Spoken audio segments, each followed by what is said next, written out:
There's always some young guy looking to take the crown from the king. I see it every year. Rumor has it you're going to be a player in this league real soon. Yeah, I got some game. Some game ain't enough game in this league. Keep working. Maybe one day you'll be someone to worry about. Hey, man, don't get too comfortable out there. I'm coming for you. Believe that.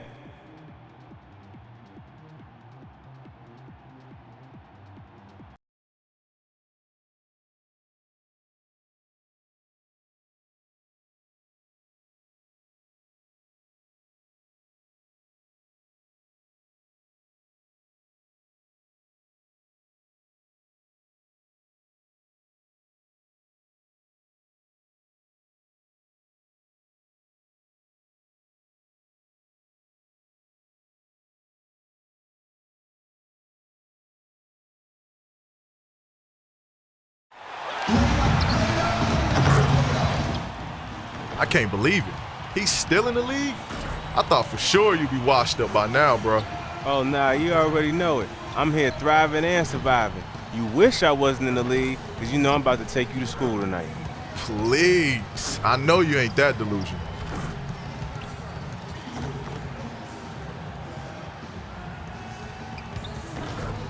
Just a little good-natured trash talk and get those competitive juices flowing, you know? I hear you, bro. Let's get after it tonight.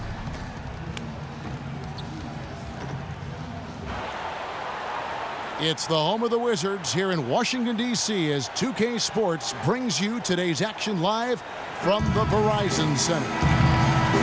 The Washington Wizards come into this one after their win against the Warriors in Oakland. And what really made that outcome a surprise was how lopsided it was. You know, their percentage from long range that game was off the charts. It seemed like every time the home crowd got going, they just took the wind out of their sails with another three-point barrage. Yeah, those bombs were really falling. Let's check out Indiana's starting lineup. Down low, West and Hibbert. Rodney Stuckey out there with Hill. And it's George in at the small forward. Washington on D. Stuckey kicks it to West. Stuckey setting the pick for George. Hibbert with a screen on Pierce. George, and he dunks it after the pick frees him up. Boy, that's some physical basketball out there. I'm glad I'm not in the middle of that.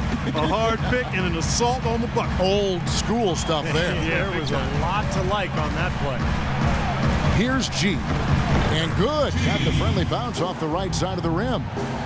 G's got his first basket. Well, he isn't one to back down from anyone, no matter how big a star. And he was exchanging some words with the opposition before the game. Hey, there are a ton of players in this league, roughly 450 of them, and not everybody's going to be your fan. But I really do like his fearlessness going at a big fish. Shot clock at 6. Hill has the open look. The putback and the stuff by West. Well, I love that aggression. Forget about the tip. Just grab the thing and slam it home. Well, what a way to get second chance points. Yeah, don't take any risks. Just put that ball back in the hoop. Here's G. He's coming off an unbelievably high-scoring game. And Pierce, here we go. Another one falls for Washington. Easy baskets. That's exactly what they need. Last outing for Indiana. They won that game against Houston. I thought the way they attacked the rim and got into the paint was phenomenal. It seemed like after a while, the defense just kind of waved the white flag. That's exactly what will happen when a team continues to attack the goal and come away with layups. It demoralizes the defense. 5 on the clock. Here's George, and foul called as he misses. He'll go to the line and shoot 2. That's on Marcin Gortat. You know, the league doesn't always update players' heights after they enter the league. Paul George, 6'10", after a late post spurt following his rookie season in the NBA. You have to wonder, as we've seen Paul George go from good to great and then from great to fantastic the last couple of seasons, what's his ceiling? With his size and skill set, there's very little that he can't do on the floor. G, no good. Pacers have gone 2 of 3 here to start out the game. Stuckey outside. Hill dishes to Stuckey.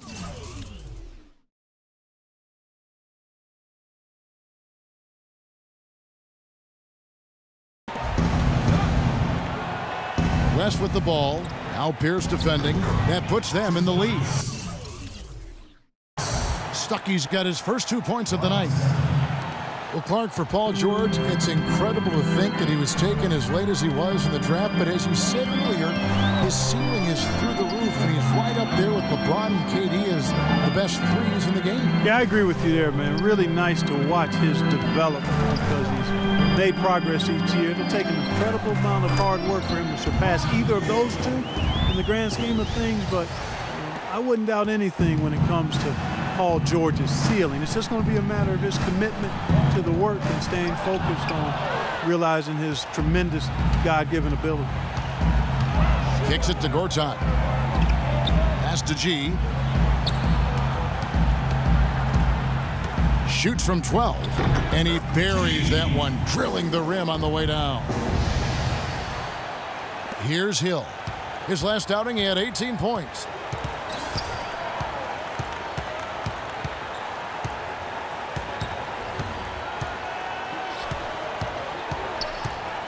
He kicks it to Hibbert. It's back to Hill. Hibbert with the screen. Hill drives in. He got right to the cup using that screen. Boy, that was a rugged screen set there, fellas, and the defense didn't even try to go through that. G passes to Beal.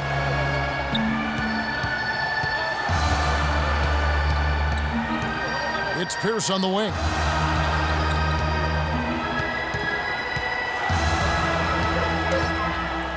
The Wizards need to get a shot off here. Good. And it's 6 points for G. Pacers trail by 3. And now Doris Burke has an update from the sidelines. I was able to speak with Frank Vogel for a minute. He talked about how they match up with a player like Paul Pierce, saying, you know, he's one of those guys who really does it all at a high level. Defend, score, you name it. I think defensively, we may look to double some and force other players to make shots. He's one of the greats. You enjoy the challenge of playing against him and just hope you can have enough to win. Guys, we'll see who carries the day. Thanks, Doris. And the Wizards with possession. The Pacers making the shot. Here's Gortat. So the whistle blows on the shot and 2 free throws for the contact right there. Gortat never really felt at home in Phoenix, it seemed, but he got a lot of his bounce back to the step when he was traded to the Wizards, where he was really a great fit alongside that young backcourt. The Pacers have gone 5 of 7 today so far. Nice shooting to get this game underway. Stuckey kicks it to West. Indiana moving the ball around. Beal with the steal. Here's G. He's guarded by Hill. The 3. And there's Bradley Beal on the assist by G. Beal's got 5 now. There's a chance he could have a big game if they don't D him up more tightly on the perimeter. Hibbert with a screen on Beal. West setting the pick for Stuckey. Outside Hill. Stuckey with it. Now Beal defending, and it's Hill penetrating. Stolen by Pierce. Right wing. Here's G.